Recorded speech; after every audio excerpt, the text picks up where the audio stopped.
this is Jenny from A Journey with Jenny. In today's video, I want to share 3 tips about how to do a solo cross-country road trip.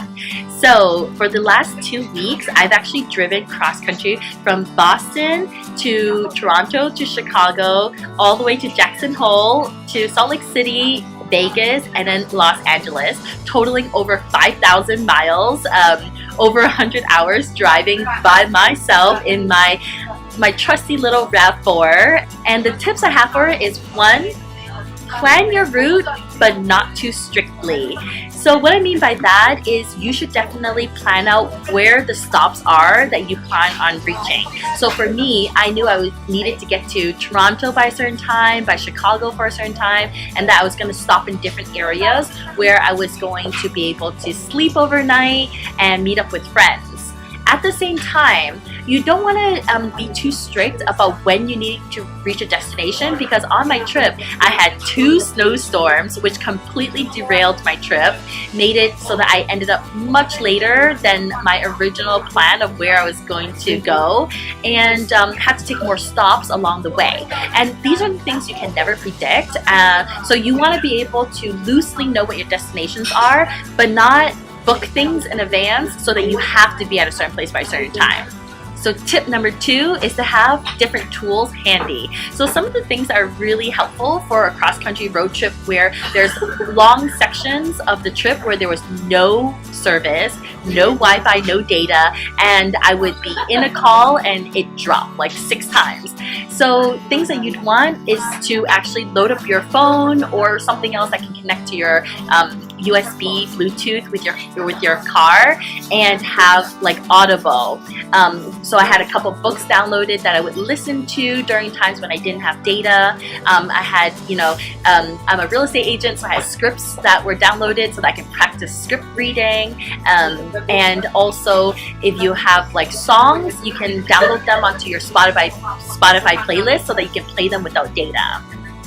So you're going to want to be able to have a lot of things to entertain you, and keep your mind kind of engaged, because a lot of the time on the trip it's going to be so boring and monotonous and very it's going to be all the same thing. You can kind of be like mesmerized and all of a sudden like lose track of where you are and kind of get like hypnotized. So you're going to need stuff to engage you for the times that you can't be on the phone or listening to a podcast or something where you need data or service.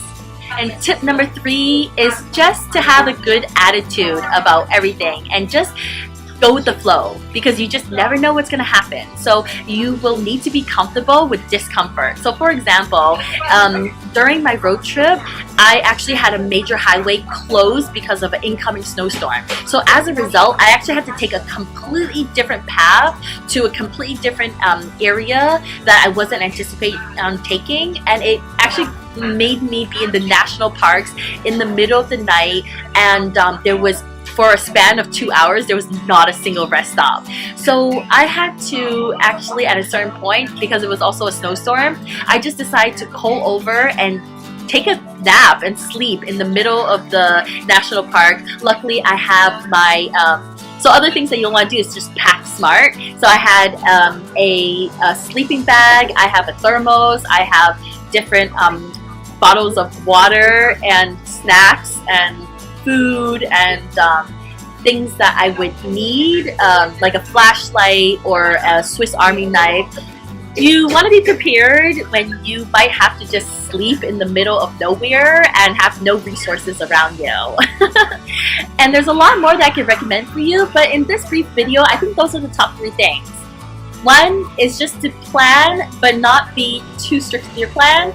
2, have things prepared for passing time, as you're going to have a lot of time to yourself. Just number 3 is be prepared for the unpredictable, so that you can go with the flow no matter what happens. I hope that you take a cross-country road trip by yourself. I really loved it. This is my 4th road trip, and in the past I've always had a friend or 2 or 3 with me. And so when you're not able to change up drivers, when you're all by yourself and you can't rely on somebody else to change the song or reroute or anything like that, you have to make sure that you can rely on yourself. You're able to make quick decisions and you can entertain yourself for days on end. And so I highly recommend that you do take a cross-country road trip all by yourself. It's a lot of fun, and I will definitely share other resources below that was really helpful for me during my 2-week cross-country road trip. And until next time, bye! Thank you so much for watching my video. If you're new to my YouTube channel, please check out my other videos below, and I hope you subscribe. Thanks for joining me on a journey with Jenney. Bye!